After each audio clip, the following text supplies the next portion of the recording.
puts it beautifully into his path. It's Romelu Lukaku cutting back. And scoring his first goal at Stamford Bridge. Hey guys, welcome back to the It's a Chelsea Thing podcast. I'm Finn. And I'm Ollie, and today we're going to be talking about the news once again. This week we had two matches. We had a Champions League match against Juventus, and then we had a Premier League match against Southampton. Now, I got to say, I wasn't too fond of waking up at 2 a.m. to watch the Champions League match against Juventus, as we just looked lost. I mean, this man over here, he slept through because he just couldn't wake up, so he hasn't really seen the game. But we just looked lost there. We didn't have anyone properly passing up to Lukaku. Once again, it was quite similar to the Man City game, and Chiesa scored a goal in the second half within 12 seconds, which was pretty impressive but very annoying. So there's not too much to talk about that, because the real discussion that we're going to talk about today is VAR and our excellent and very exhilarating win against Southampton. So let's check in with our previous score predictions. I went for a 2-0 win against Juventus. Ollie, you went for a 2-1 win against Juventus, if I remember correctly, which it obviously didn't turn out too well, but Southampton match. Me and Finn guessed about the same. I said, I agree with you about 3-0, but maybe 4-0. But I think we were pretty close. It should have been 4-0. It should have been 4-0. It should have been to be 4-1. It should have been 5-1. 5-1, We got two disallowed goals. The offside was alright, but the Timo Werner disallowed goal, that's just so unfortunate, was so dumb. 20 seconds before he scored the goal. That was proper, 20 seconds, it was 2 minutes before he scored the goal. It was back and forth, and then Hudson-Odoi crossed it in and Werner scored, and then they go to the VAR 2 minutes later after scoring the goal, and the referee makes the decision that's Azpilicueta just touching the Southampton defender. It's just too much. I'd say a foul. He tapped him, and then he slipped in the wet. He slipped in the wet grass. He slipped in the wet grass. It was ridiculous. It should have been more. But Timo Werner, he came in with a clutch, and he got his goal in the end, which is the important part. Yeah. He got his goal. That was good. That's some good confidence for him, and I'm glad that it was a beautiful pass from Ross Barkley to Azpilicueta, just crossed it in, and there was no chance it was not going in. I mean, Lukaku backed Timo Werner up, so there was no chance. It was going. It was as soon as it was crossed in, it was going in. And then the scuffle at the goal with the two crossbars, and then Ben Chilwell's volley. That was pretty cool. We were head in hands, just oh my god, how did that not go in? And then it did go off in the end. Yeah, that was. I have to admit though, that save, the goalkeeper in Southampton, he was really good when he saved that ball. Unfortunately, obviously it went in. Yeah, he had great reaction time. He's probably, I'd say he was the better goalkeeper in that game. And my VAR verdict is that the VAR ruined that game for both teams.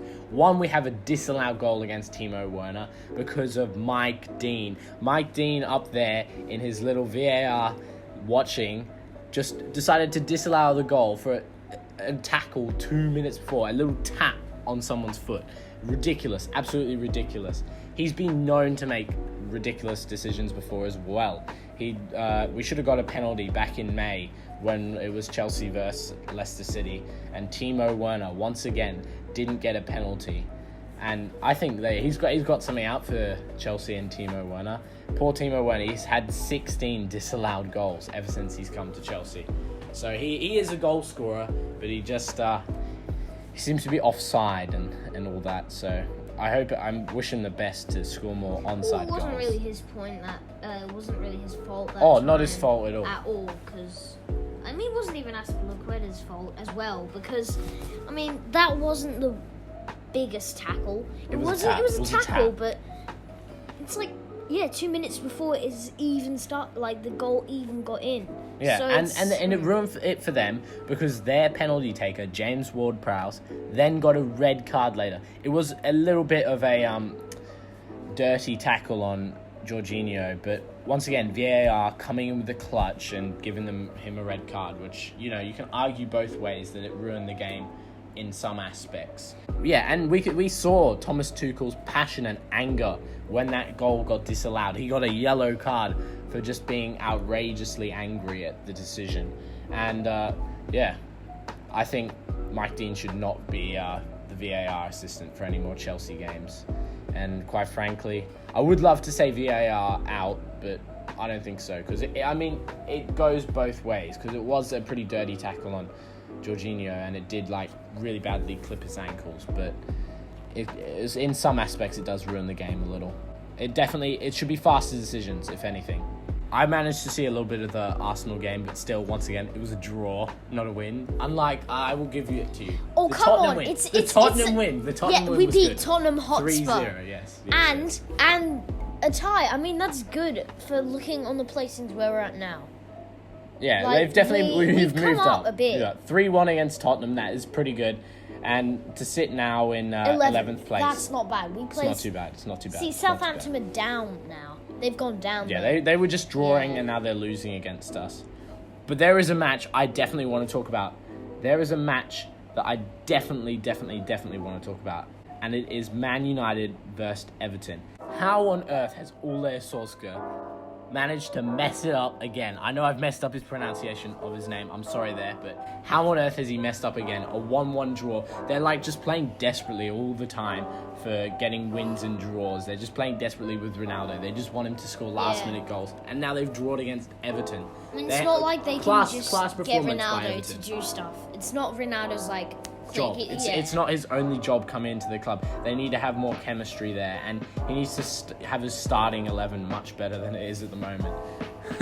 It was pretty funny watching that, and especially Townsend on the Everton side celebrating with the Ronaldo. See, that was pretty fun. It was pretty funny. Yeah. It must be a bit disrespectful though.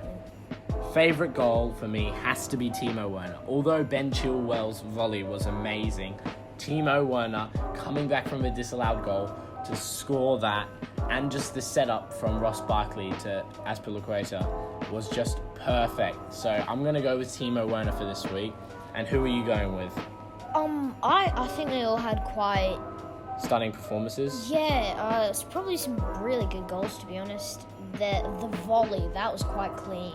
Yeah. Obviously, it didn't go in, which was really annoying. It would have looked 10 times as good, but it still looked super cool because it kind of popped out of the goal and and then the delayed. It's a goal reaction. So that was good though. But who's it going to be for you?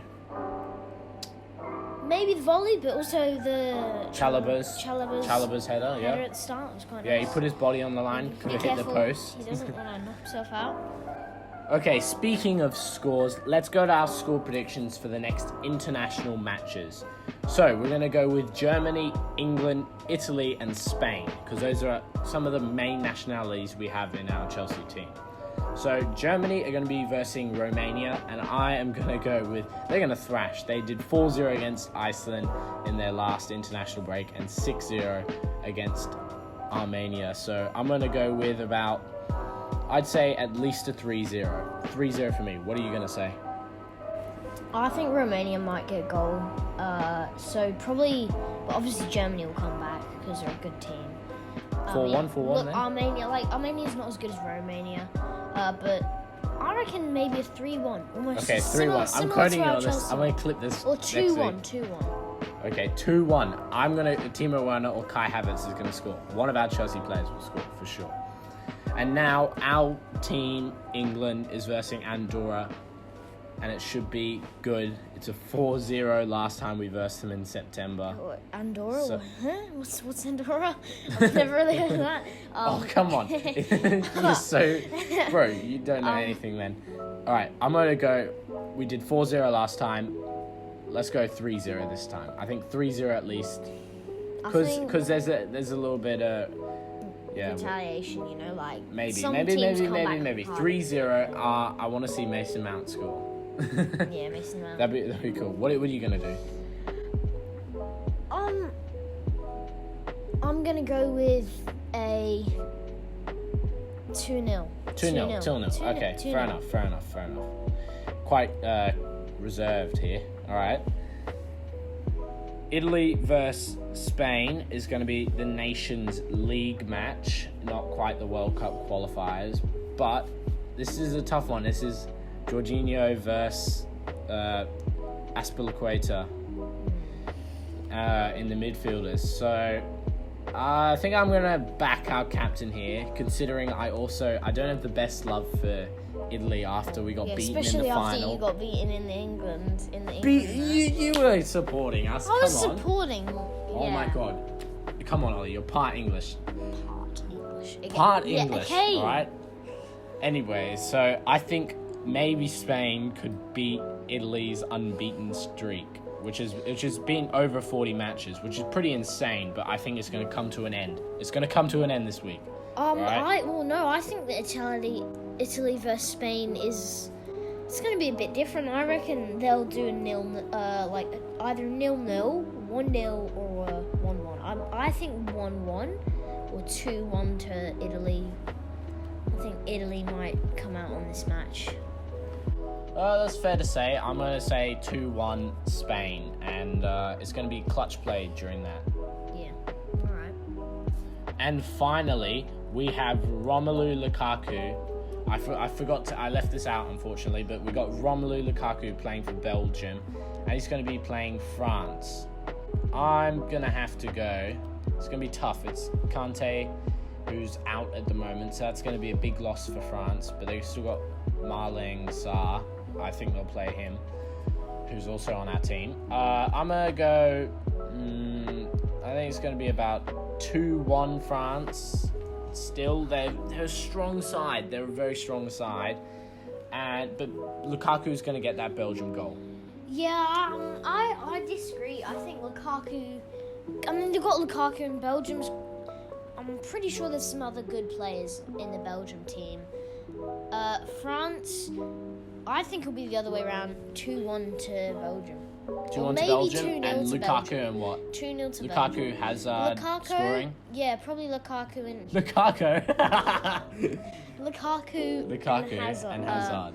Scoring maybe, yeah? Yeah. 2-1, alright. Yeah, 2-1. 2-0 maybe. Alright, that's a lot of matches to review next week. It's a Chelsea Thing podcast, signing out.